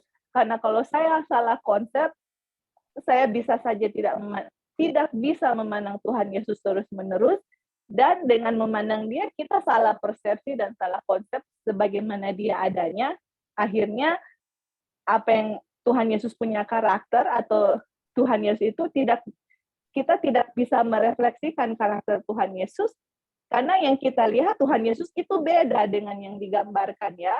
Malah yang kita mempunyai itu bukan karakter Yesus, tapi malah mempunyai karakter musuhnya Tuhan Yesus yang kita miliki, karena pandangan kita kepada atau karakter kita atau konsep kita mengenai Tuhan Yesus itu kita samakan dengan setan seperti itu. Jadi emang betul-betul harus mengerti dengan pertolongan Tuhan, memandang Tuhan Yesus, meninggikan Tuhan Yesus itu apa, baru memang betul-betul kita akan memiliki image-nya Kristus dengan pertolongan Tuhan. Oke, thank you, Ebing. Ya, terima kasih Joy. Jadi teman-teman, betapa menyentuhnya ya kalau kita melihat orang tua yang mau menerima apa adanya seorang anak gitu, yang masih kecil. Bahkan di dalam Alkitab kita bisa menemukan orang tua yang bisa menerima apa adanya, bukan hanya anak kecil, tapi yang dewasa yang melakukan kesalahan. Itu yang diceritakan oleh Yesus waktu menjelaskan ya tentang bagaimana pandangan orang ahli-ahli Taurat ya terhadap Tuhan ya, atau menanggapi ahli-ahli Taurat mengenai dirinya ya yang diisukan sebagai Tuhan. Jadi orang dewasa pun teman-teman yang melakukan kesalahan ya, Yesus sedang menggambarkan bagaimana Bapa bisa menerima ya orang yang berdosa. Bahkan anak itu bisa datang karena Bapa yang menariknya gitu. Jadi teman-teman, ini satu hal yang luar biasa. Jadi poin di sini adalah meninggikan Yesus. Bagaimana kita bisa melihat Yesus betul-betul ditinggikan? Artinya dia bisa datang kepada kita sebagaimana adanya kita. Dia bisa hadir bersama-sama dengan kita di dalam kehinaan dan di dalam keadaan kita yang paling tidak berdaya. Ya, Tuhan bisa hadir bersama-sama dengan kita. Itulah kemuliaan Tuhan yang tertinggi, teman-teman. Nah, kalau kita mengajarkan ya, kita mengajarkan Tuhan tidak bisa hadir dengan diri kita yang berdosa, ya, dengan diri kita yang lemah, apa jadinya? Bagaimana kita memandang Tuhan ya dalam keadaan yang seperti itu? Teman-teman, jawaban saya sangat sederhana.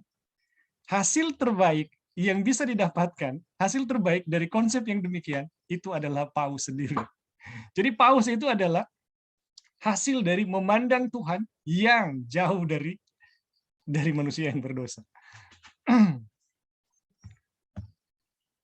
Oke, sampai di sini masih ada ya teman-teman yang mau kasih tambahan sebelum kita lanjut.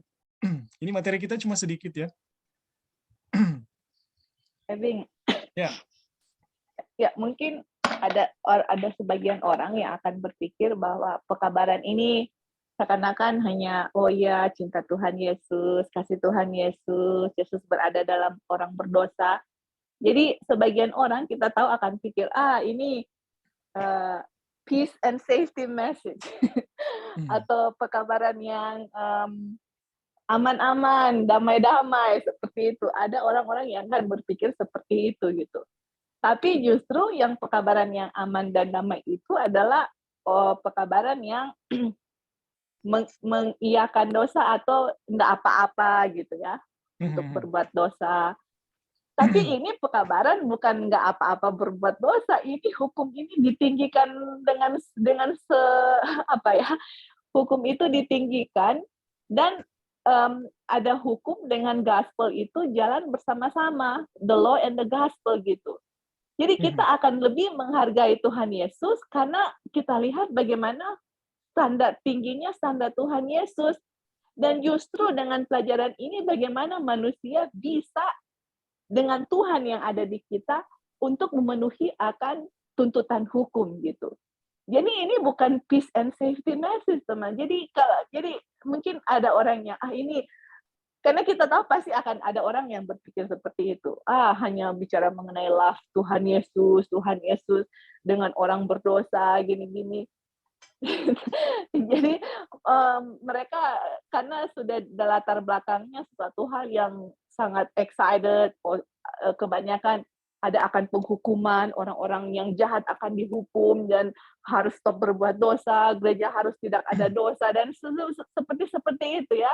Jadi pas dengan kabar mengenai Tuhan Yesus dan kasih-Nya, kayak tiba-tiba pindah dia punya jalur kereta api gitu. Dulu yang kereta apinya sangat cepat, sekarang slow down begitu.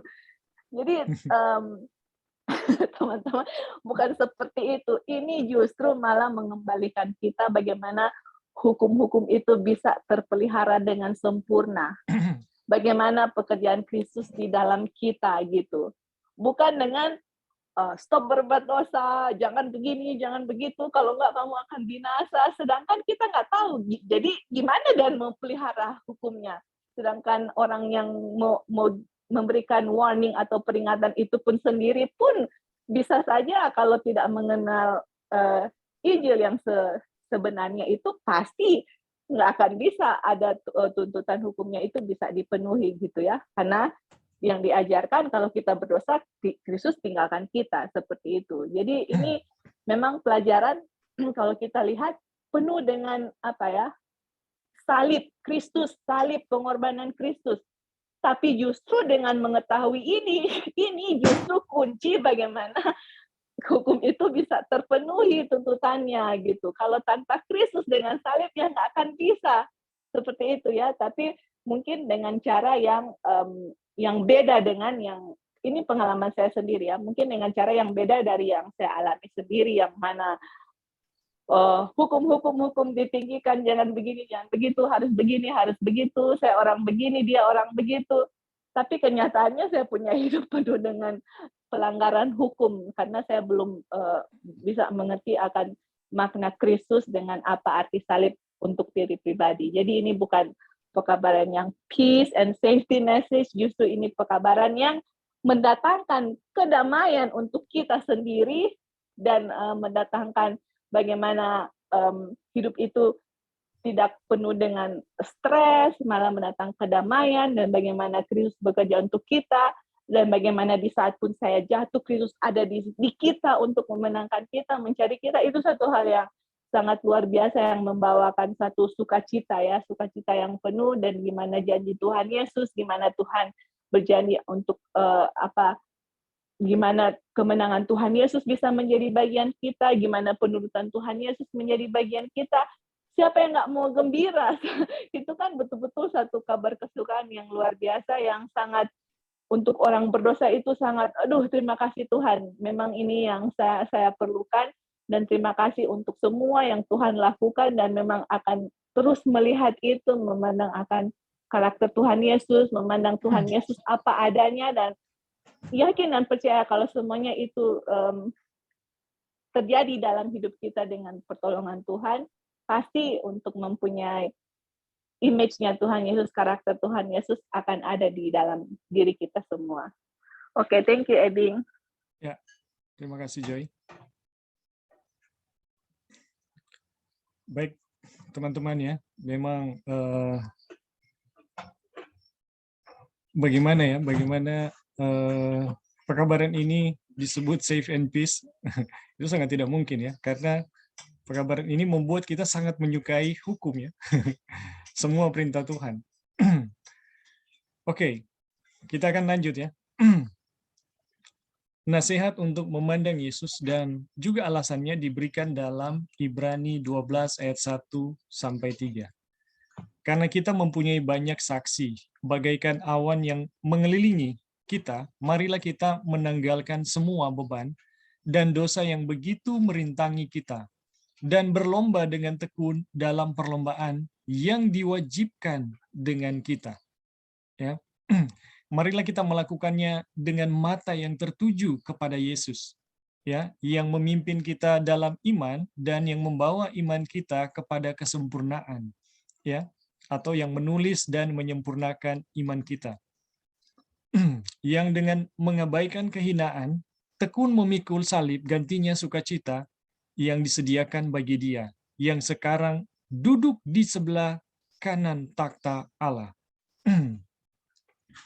Jadi ini jelas ya bagaimana kita diarahkan ya untuk memandang kepada Yesus, karena Yesuslah yang mengadakan iman kita ya, yang memunculkan iman dan kemudian yang juga menyempurnakan iman kita ya, yang mana kita diarahkan kepada bagaimana Yesus ya, yang dengan yang mengabaikan hinaan ya, tekun memikul salib gantinya sukacita yang disediakan bagi dia, yang sekarang duduk di sebelah kanan takhta Allah. Kemudian di sini ingatlah atau pandanglah selalu akan dia, Yesus, yang tekun menanggung bantahan yang sehebat itu ya terhadap dirinya dari pihak orang-orang berdosa, supaya jangan kamu menjadi lemah dan putus asa. Jadi teman-teman, supaya kita tidak lemah dan menjadi putus asa, kita harus bisa memandang ya kepada Yesus atau mengingat Yesus bagaimana dia dengan tekun ya menanggung setiap bantahan ya, setiap pertentangan yang hebat ya yang ia alami ya dari pihak orang-orang berdosa, supaya kita tidak menjadi lemah dan putus asa.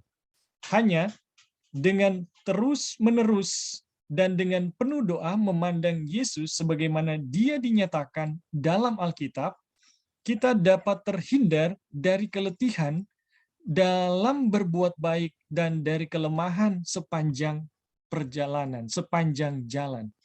Jadi teman-teman, ya ini jalan menuju ke surga ya. Ketika kita dapat memandang kepada Yesus ya, selalu memandang kepada Yesus terus-menerus ya, dengan penuh doa memandang Yesus sebagaimana dia dinyatakan dalam Alkitab ya, maka ini akan menghindarkan kita dari keletihan ya dalam berbuat baik, karena memang Yesus adalah sumber energi ya, sumber sukacita ya. Kenapa kita menjadi jenuh, kenapa kita menjadi enggan ya, kenapa kita menjadi malas ya dalam berbuat baik kepada orang lain, itu karena kalau kita pelajari ya pada buku Kabar Kesukaan, karena kita telah berpaling kepada diri kita ya, karena kita telah bergantung kepada diri kita, maka yang terjadi adalah kita kehilangan ya setiap gairah atau energi ya untuk melakukan hal-hal yang baik yang seharusnya kita lakukan ya. Dan kemudian di sini kita dapat terhindar dari keletihan dalam berbuat baik dan dari kelemahan sepanjang jalan. Jadi dengan memandang ya kepada Yesus sebagaimana dia adanya ya, kita akan selalu punya sukacita dalam setiap perjalanan. Kita akan punya selalu cukup kegembiraan ya, energi untuk membawa kita dalam satu suasana yang positif selalu ya. Sehingga tidak ada alasan ya buat kita untuk bersungut, untuk mengeluh ya, untuk ya hal-hal yang seperti itu ya.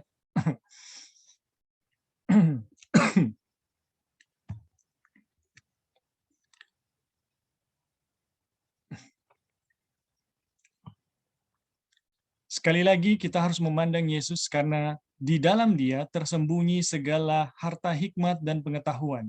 Siapapun yang tidak memiliki hikmat ya diarahkan untuk meminta kepada Tuhan yang memberikan kepada semua orang dengan murah hati dan tidak membangkit-bangkit. Dan janjinya adalah bahwa itu akan diberikan kepadanya.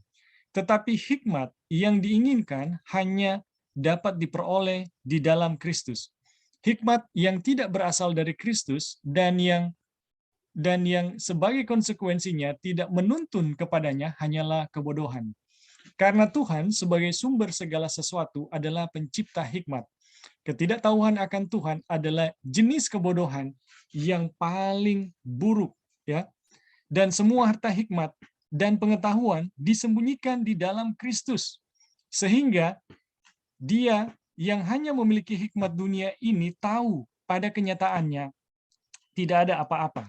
Dan karena segala kuasa di surga dan di bumi diberikan kepada Kristus, Rasul Paulus menyatakan Kristus sebagai kekuatan Tuhan dan hikmat Tuhan.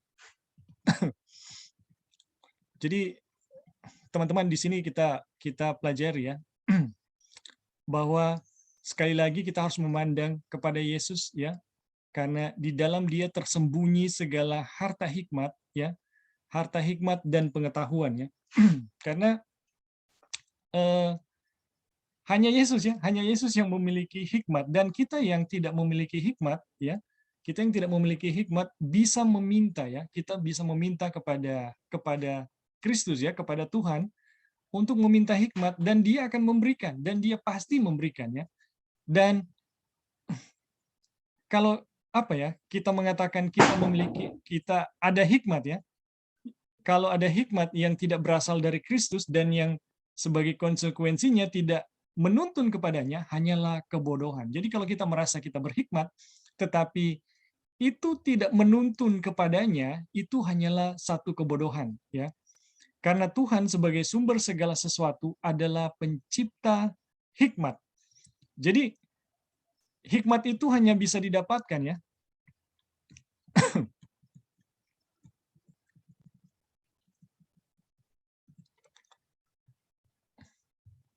Jadi hikmat itu hanya terdapat di dalam Tuhan, dan hikmat yang kita dapatkan di dalam Tuhan itu selalu akan membawa kita kepada Tuhan. Ketidaktahuan akan Tuhan adalah jenis kebodohan yang paling buruk. Waduh. Jadi ketidaktahuan akan Tuhan adalah jenis kebodohan yang paling buruk, ataupun kita salah memahami Tuhan ya. Atau memahami Tuhan yang lain. Ini adalah jenis kebodohan yang paling buruk.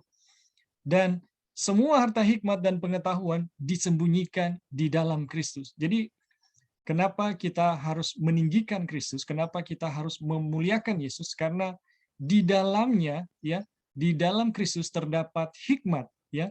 Di dalam Kristus terdapat satu sukacita yang akan selalu membawa kita bersukacita di dalam perjalanan ya menuju ke surga, di dalam perjalanan kekristenan kita ya, untuk berbuat kebaikan kepada orang lain.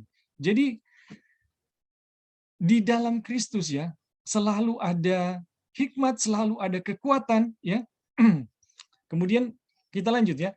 Sehingga Dia yang hanya memiliki hikmat dunia tahu pada kenyataannya tidak ada apa-apa, dan karena segala kuasa di surga dan di bumi diberikan kepada Kristus, Rasul Paulus menyatakan Kristus sebagai kekuatan Tuhan dan hikmat Tuhan.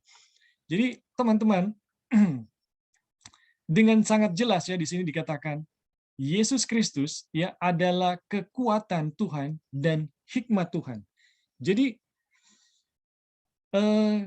kenapa kita sangat meninggikan Yesus? Kenapa kita perlu memandang kepada Kristus ya? Ya, karena Yesus adalah sumber kekuatan dan hikmat buat kita ya. Ini hikmat dan kekuatan ini sangat dibutuhkan ya oleh kita yang hidup di dalam dunia yang berdosa ini ya. Kita akan berhadapan dengan kekuatan-kekuatan dunia, kita akan berhadapan dengan hikmat-hikmat dunia yang menipu kita ya. Tetapi ketika kita memiliki Kristus sebagai kekuatan ya, maka kita mampu ya menghadapi setiap tantangan. Dan ketika kita berhadapan dengan hikmat dunia ya, dengan Kristus ya sebagai hikmat bagi kita, kita mampu berhadapan ya dengan hikmat-hikmat dunia ya, atau apa yang dianggap dunia sebagai satu kebijaksanaan ya. Jadi teman-teman, kenapa kita perlu memandang kepada Kristus ya, meninggikan Dia? Karena di dalam Dialah ya sumber segala yang kita butuhkan, segala sesuatu yang kita butuhkan, kekuatan dan hikmat ya. Kemudian di sini kita lanjut ya. Namun ada satu teks yang secara singkat merangkum semua tentang Kristus sebagai manusia dan memberikan alasan yang paling komprehensif atau menyeluruh ya untuk memandang Dia. Jadi ada satu ayat ya di dalam Alkitab ya merangkum semua tentang Kristus bagi manusia dan memberikan alasan yang paling menyeluruh ya untuk memandang Dia ya. Apa itu? Yaitu tetapi oleh Dia kamu ada di dalam Yesus Kristus. Wah, sekali lagi ya, ini penyatuan manusia dengan Tuhan ini disebutkan. Tetapi oleh Dia, kamu ada di dalam Yesus Kristus, yang oleh Allah telah menjadi hikmat bagi kita dan hikmat bagi kita, ia membenarkan dan menguduskan dan menebus kita. Jadi ini luar biasa ya. Ini teks yang secara singkat merangkum semua tentang Kristus bagi manusia dan memberikan alasan yang paling komprehensif untuk memandang Dia. Ya, apa itu? Itu adalah tetapi di dalam Dia kamu ada di dalam Kristus. Waduh, di dalam Tuhan ya, di dalam Tuhan kamu ada ya. Oleh karena Tuhan kamu ada di dalam Kristus. Kita ada di dalam Kristus oleh karena Dia Bapa ya, yang oleh Allah menjadi hikmat bagi kita. Ia membenarkan dan menguduskan dan menebus kita ya. Ini luar biasa ya. Kita lanjut ya. Kami yang bodoh dan jahat tersesat ya. Kristus bagi kita adalah hikmat, kebenaran, penebusan ya. Kami yang bodoh, orang jahat tersesat. Kristus bagi kita adalah hikmat, kebenaran, dan penebusan. Betapa menakjubkan ya hal itu gitu.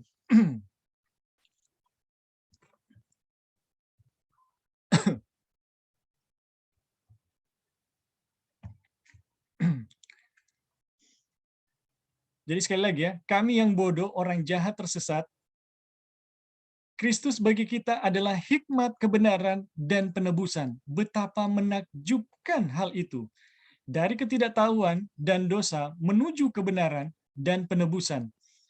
Cita-cita atau kebutuhan tertinggi manusia tidak dapat menjangkau di luar batas apa Kristus itu bagi kita dan apa Dia sendiri bagi kita. Merupakan alasan yang cukup mengapa mata semua orang harus tertuju kepadanya. Jadi teman-teman, ini luar biasa ini ya, ini luar biasa. Kenapa? Karena dari awal tadi ya, kita diperintahkan untuk memandang kepada Yesus ya. Kita diperintahkan untuk memandang kepada Yesus.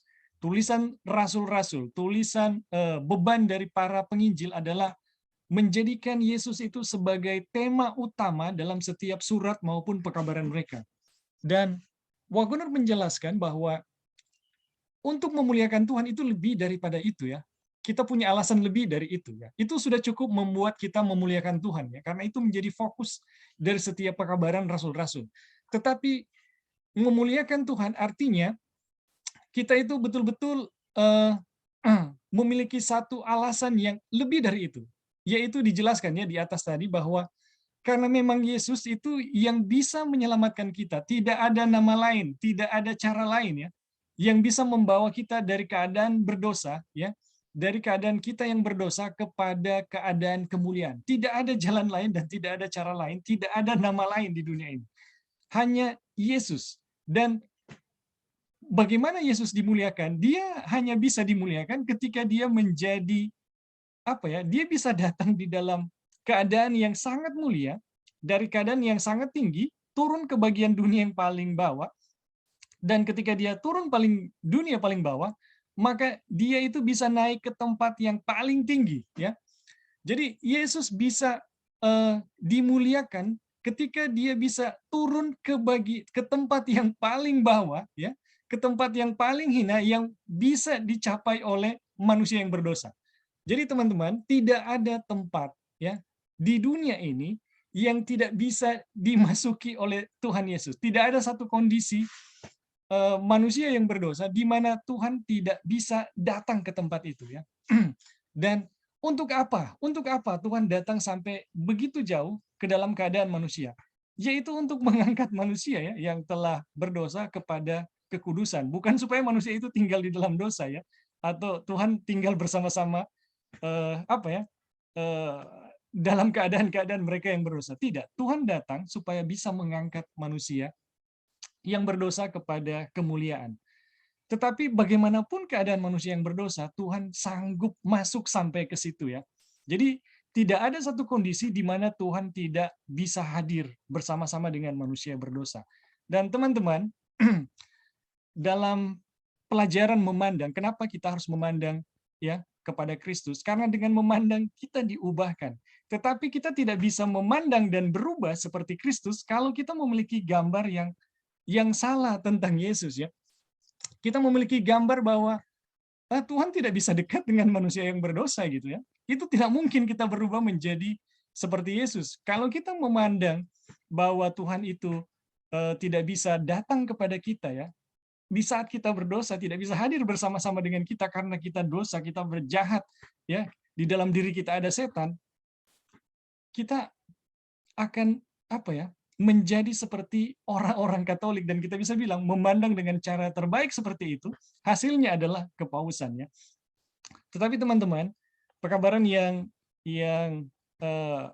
kita pelajari saat ini menjelaskan bahwa kemuliaan Tuhan yang tertinggi itu justru dinyatakan di saat-saat ketika Dia hadir menjadi Immanuel atau sebagai Allah beserta kita dulu 2000 tahun yang lalu dan saat ini di dalam daging kita yang berdosa.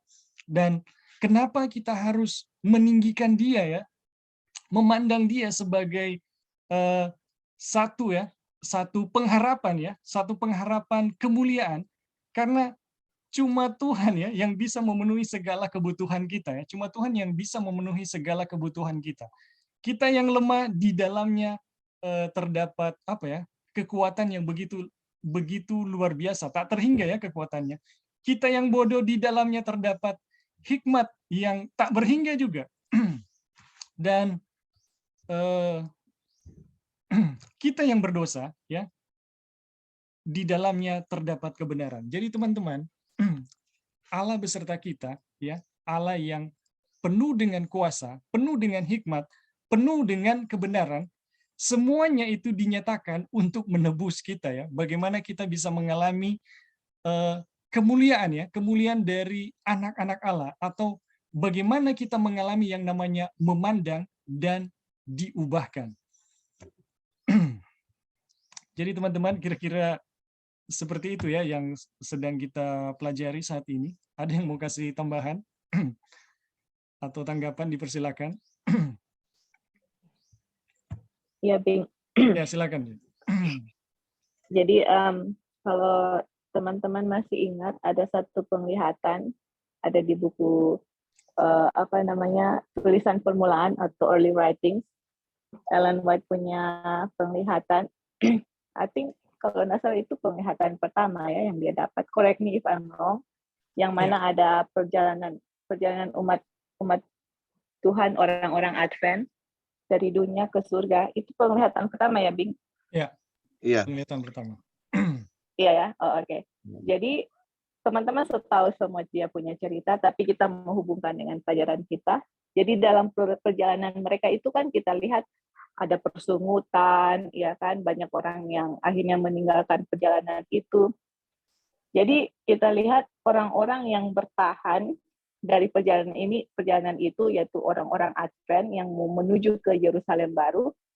Di situ Ellen White tulis dengan benar ya, hanya orang-orang yang fix their eyes upon Jesus atau memandang Tuhan Yesus, itulah yang mereka yang bisa sampai ke New Jerusalem atau bisa masuk dalam kerajaan surga. Dan di saat itu Tuhan Yesus mengangkat dia punya tangan kanan ya. Jadi kan perjalanannya itu sudah sangat letih, orang-orang sangat letih, sangat lesu. Sama kan tadi dengan yang dideskripsikan oleh Wagner, yang mana dengan kita memandang itu untuk mencegah kita dengan ada keletihan atau kelesuhan, apalagi dalam berbuat baik.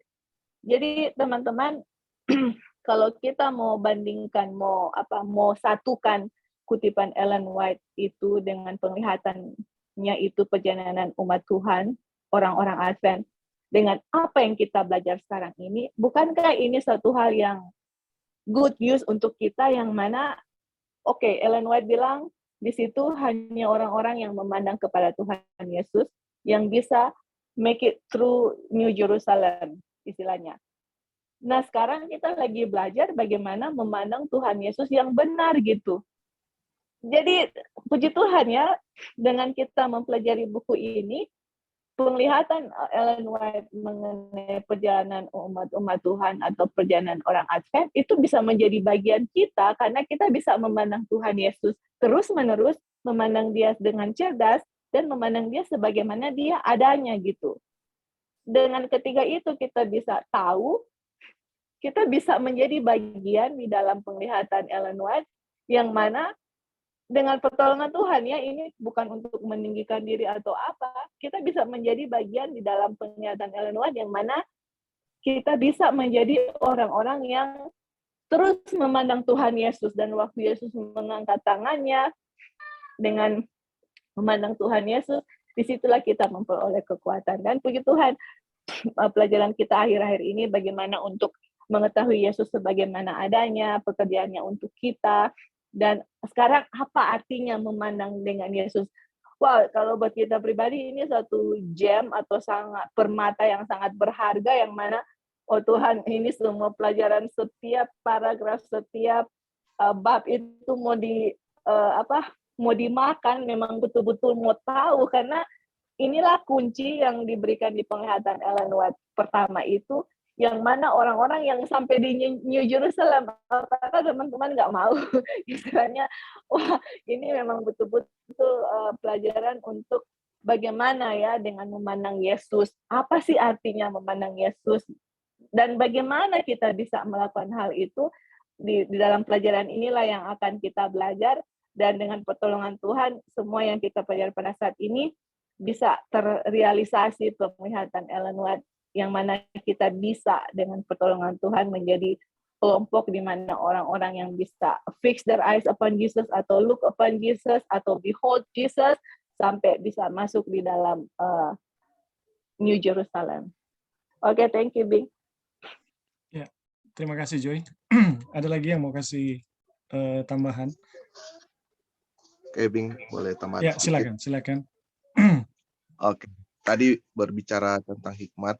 Jadi hikmat itu sebenarnya ada dua, the wisdom of God dan wisdom of man. Jadi ada hikmat Allah dan ada juga hikmat manusia. Jadi hikmat itu kalau di Amsal itu adalah petunjuk, instruction. Jadi Amsal 1 ayat 7, fear of the Lord adalah beginning kan, alfa daripada pengetahuan.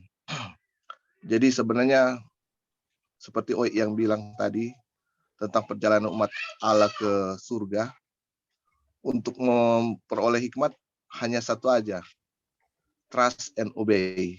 There is no other way. Hanya percaya dan menurut saja. Karena hikmat itu adalah menurut perintah Allah. Orang punya pengertian hanya bersandar pada Allah, tidak ada yang lain. Jadi orang punya hikmat satu-satunya adalah Yesus Kristus, hanya Tuhan saja. Hikmat manusia itu adalah kebodohan. Adam dan Hawa jatuh karena mempercayai pengertian mereka sendiri, bukan Tuhan. Jadi perjalanan menuju ke surga hanya trust dan obey, percaya dan menurut perintah Allah. Jangan menoleh keberatan, percaya saja. Tuhan sanggup melakukan segala sesuatu untuk kita. Itu saja, Bing. Thank you. Ya, terima kasih. Jadi teman-teman, ada lagi yang mau kasih tambahan?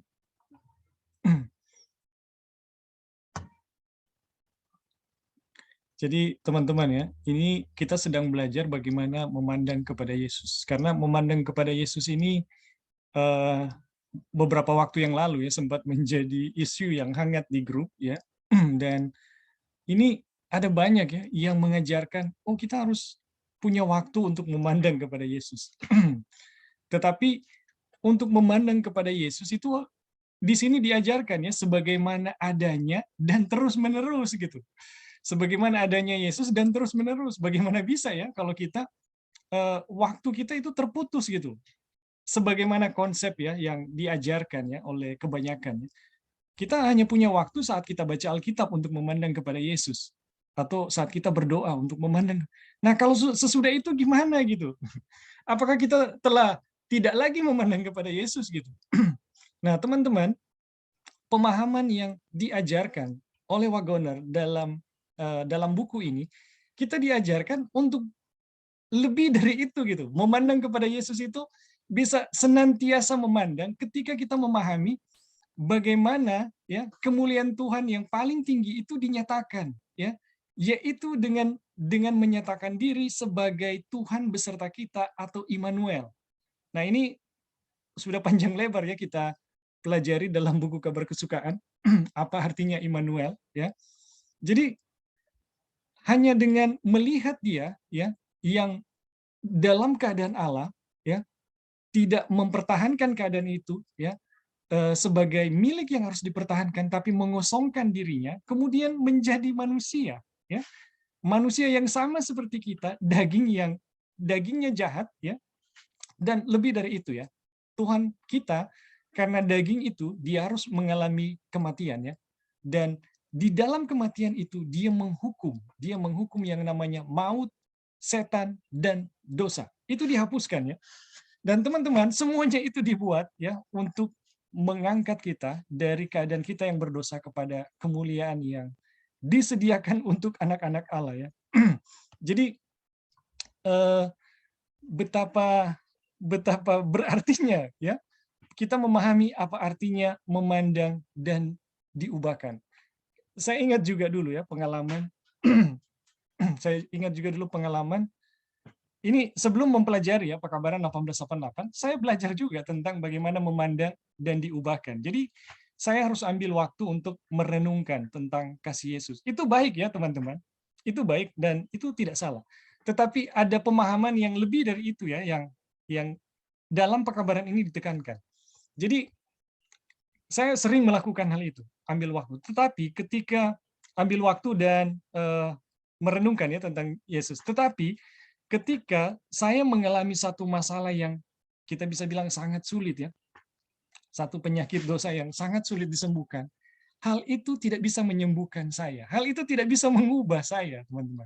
Jadi sepertinya, oh Tuhan, bagaimana ini kita so membayangkan kasih Yesus disalib, bagaimana dramatisirnya Yesus disiksa, tapi kok dosa itu begitu bergejolak dan membuat saya hilang gitu.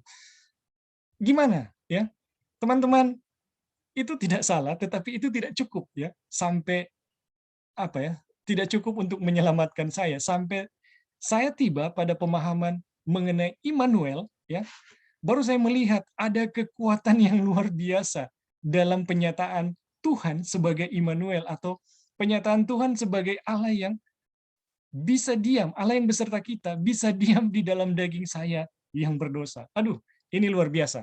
Dan teman-teman, kita akan pelajari pelajaran ini dalam bab-bab selanjutnya.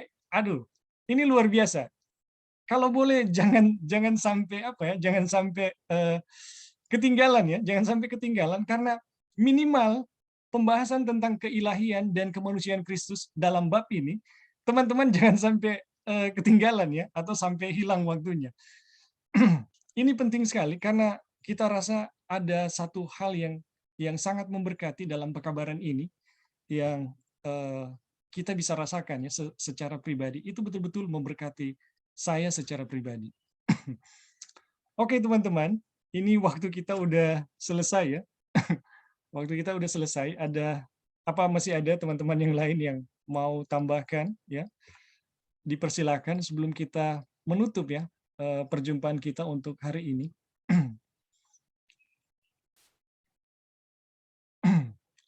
Jadi teman-teman mungkin bertanya kenapa waktu kita rubah ya pada hari Minggu ya. Karena memang ini minta maaf karena kesibukan ya. Kesibukan kita yang di grup ini membuat kita tidak bisa untuk pada hari-hari biasa. Sebenarnya masih bisa hari Sabat, Sabat dan Minggu, dan mungkin masih bisa juga pada hari Senin ya. Mudah-mudahan di 3 hari ini kita bisa mengisi ya waktu untuk Bible study dan mempelajari ya pekabaran-pekabaran yang begitu berharga yang disediakan Tuhan untuk kita yang mau menantikan kedatangannya. Ya teman-teman, apa masih ada lagi yang mau kasih tambahan sebelum kita menutup perjumpaan kita?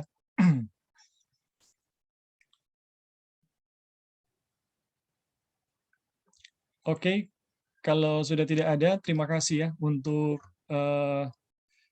partisipasinya. Jadi interaksinya, terima kasih untuk partisipasi dan interaksinya. Jadi teman-teman, saat ini kita telah belajar apa yang dimaksud dengan memandang kepada Kristus. Jadi memandang kepada Kristus itu artinya, maaf, kita harus bisa memandang Dia terus-menerus, ya, sebagaimana yang dinyatakan oleh Alkitab, memandang Dia terus-menerus dan memandang Dia sebagaimana Dia adanya. Itu berarti kita memandang Dia sebagaimana Dia menyatakan diri sebagai Immanuel, ya, sebagai Allah yang beserta dengan kita. Nah, pelajaran ini akan kita lihat lebih jelas lagi di waktu-waktu yang akan datang. Jadi terima kasih untuk partisipasi, untuk interaksi dari teman-teman. Kita akan menutup perjumpaan kita saat ini. Dan di sini ada